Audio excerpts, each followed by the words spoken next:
On May 9th, the night before my procedure, my mother called me in a panic, frenzied state, out of breath, to tell me that Dad had gone into the hospital for his first round of chemotherapy. Dad had a diffuse B-cell lymphoma in 2000 that was treated with an aggressive chemotherapy regimen and was in remission for 4 years, and had come out of remission and had found that the lymphoma had returned, but this time it was a different lymphoma. It was a T-cell lymphoma, a Hodgkin's lymphoma. I might be saying these things wrong. Please forgive me. Pretend I had a stroke. And it was most likely that the new lymphoma that he had was actually caused by the chemotherapy that he had had in 2000. And so, because he had treated his past lymphoma and was successful and got 4 more years of agreeable life, Dad elected to do another course of aggressive chemotherapy. He had gone into the hospital on May 9th to get his first round, knowing what to expect and feeling quite comfortable. And for some reason, that chemotherapy caused some type of allergic reaction in his body.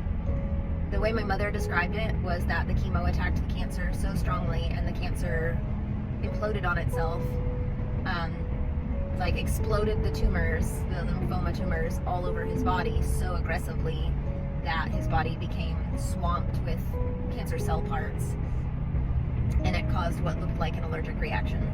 And she wasn't sure he was going to make it.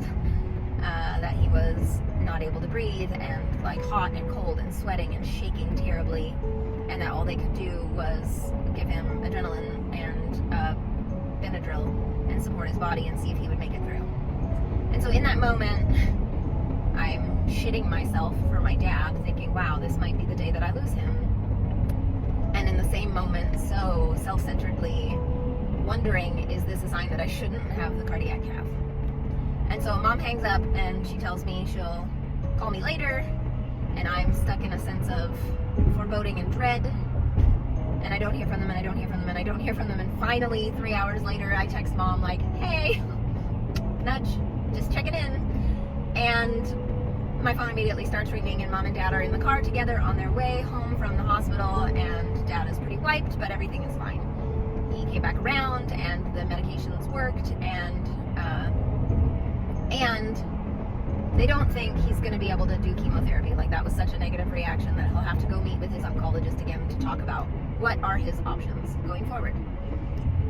So the next day I have my cardiac cath, and it goes very smoothly and well. I have a whole TikTok about my experience and how it was way better than I expected, and I was super grateful to have it done.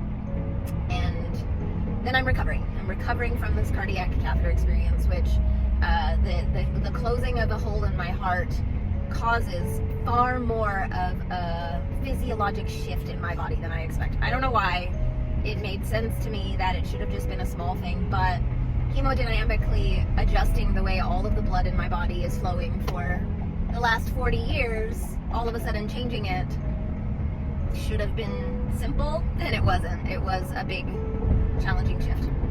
And so I'm recovering from that, and having some really negative, like yucky feelings in my body, and not really sure if things are going well, or if it was a bad idea, if it was a mistake, if it's going to get better than this, and really wanting it to happen quickly. And a handful of days go by, and I'm starting to feel like I'm feeling better. I'm starting to turn the corner into a place where, okay, I'm adjusting, my heart is beating well, my blood pressure is normal, my heart rate is normal, I feel solid. And I get another call from my mom that she and Dad were in the city to see his oncologist, that they talked to the oncologist, but Dad wasn't himself. Something seemed really off.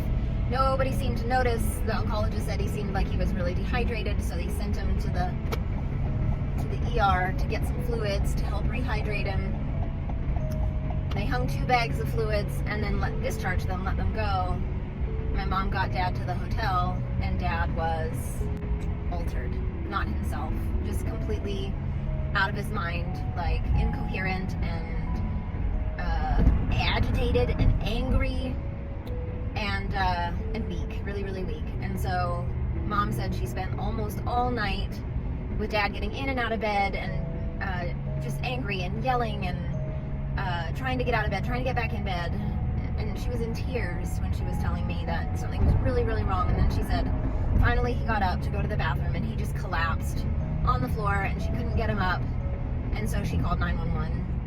And 911 had come to get him. You know, they sent an ambulance and took him to the hospital to get evaluated. And that was it. That was all the information she had for me. She had been up with him all night.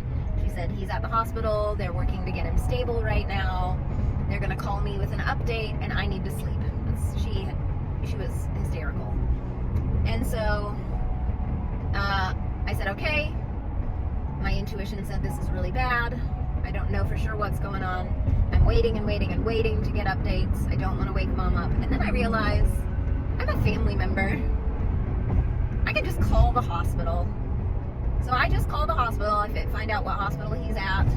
And I call and ask, can I get an update on the status of my dad, Jerry Osmond? And the nurse asks who I am, and I say I'm his daughter. My mom is really confused and anxious, and I don't think she fully understands what's going on. And I really want medical information to be directed to me, and I don't want her making medical decisions because I'm not sure she fully understands the scope. And she's panicking. So the nurse gets the doctor on the line, and he says, you know, it'd be really helpful for us to have some context, like what's going on with your dad. Apparently there is not a digital chart that follows him everywhere, so so I tell him a very brief summary of dad's medical health, including his 2000 lymphoma, and then his subsequent chemotherapy and radiation therapy, what his health has looked like over the past 4 years, the recent chemotherapy and allergic reaction to it, and then what the last 24 hours have looked like. And he immediately is like, oh wow, yeah, okay, that all makes sense. And then he gives me some stats that when dad came in, his blood sugar was over 1,000, and that he was in severe diabetic ketoacidosis, and also that his salt levels, sodium levels in his body were catastrophically sky high.